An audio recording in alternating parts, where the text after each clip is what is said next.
Here's what you're getting wrong about self-care. You must earn your downtime. I'll explain what I mean. So, it's the 2020s, and all anyone can talk about for the last 10 years is the importance of self-care.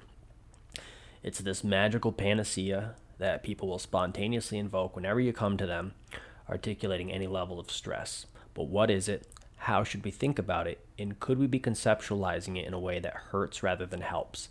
I think we are sometimes. Let's get into it.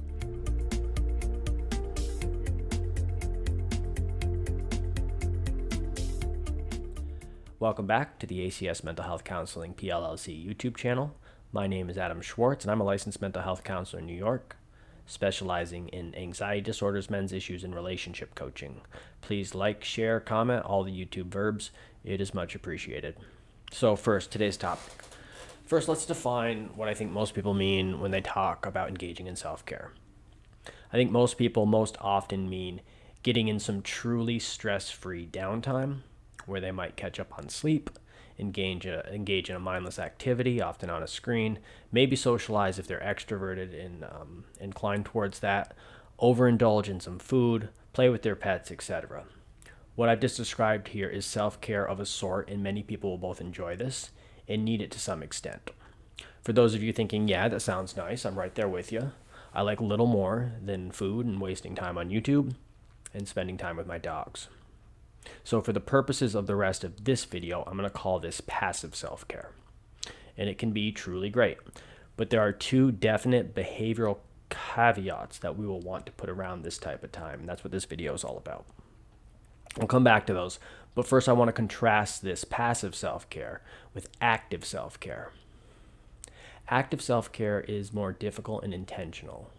It includes things like exercise, meditation, introspective journaling, reading educational or otherwise enriching books, mastering skills like intentionally practicing an instrument. You'll have a very different orientation to these tasks. They are satisfying but not self-indulgent. They are difficult and oriented towards long-term growth rather than short-term enjoyment. So I think most people can probably appreciate the difference I'm articulating between active self-care and passive self-care. So here's the mistake that people make. They confuse active self-care with passive self-care, and they do way too much of the latter.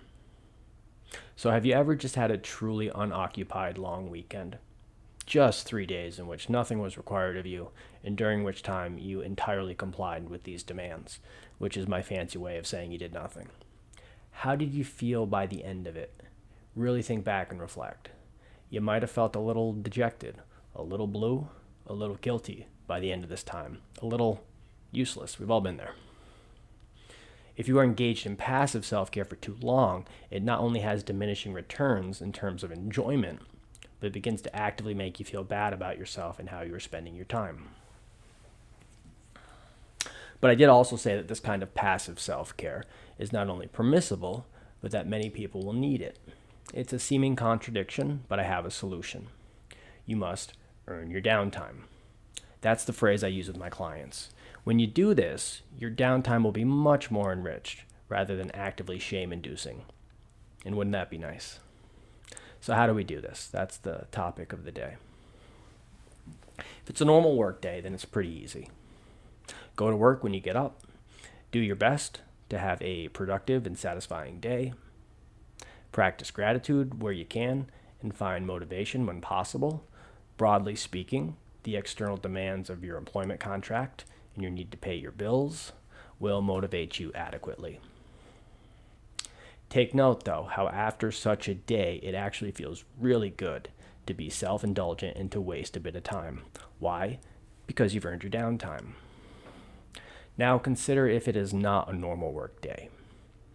It might be the weekend or even a long weekend. You might be playing hooky. You might be engaged in a staycation. These periods of time can be tricky, and the distinction between active self-care and passive self-care and how to leverage one in order to enjoy the other becomes incredibly useful. The mistake that we make is we simply do nothing for 1 to 2 to 5 days, passive self-care, and then wonder why we're feeling terrible.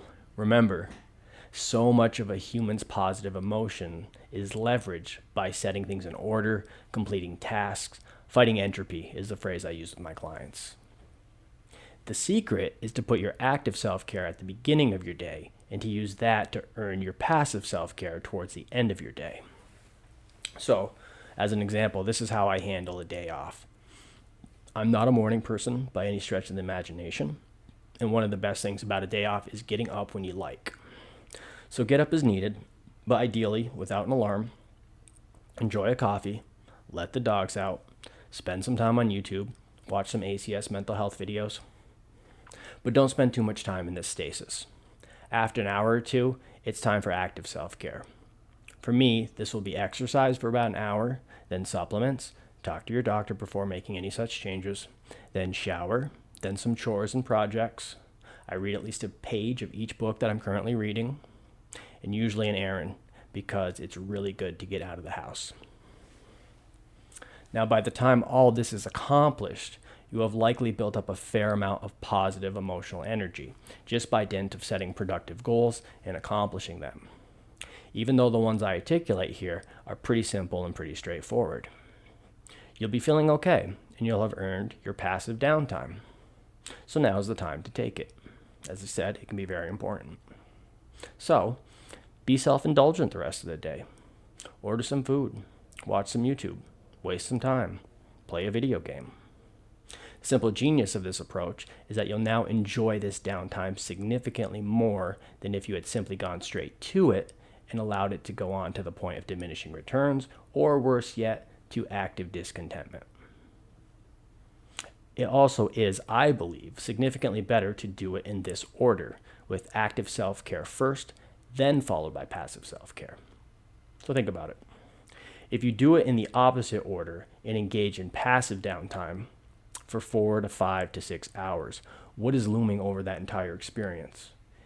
The impending mild stress and difficulty of all the things that you want to get done.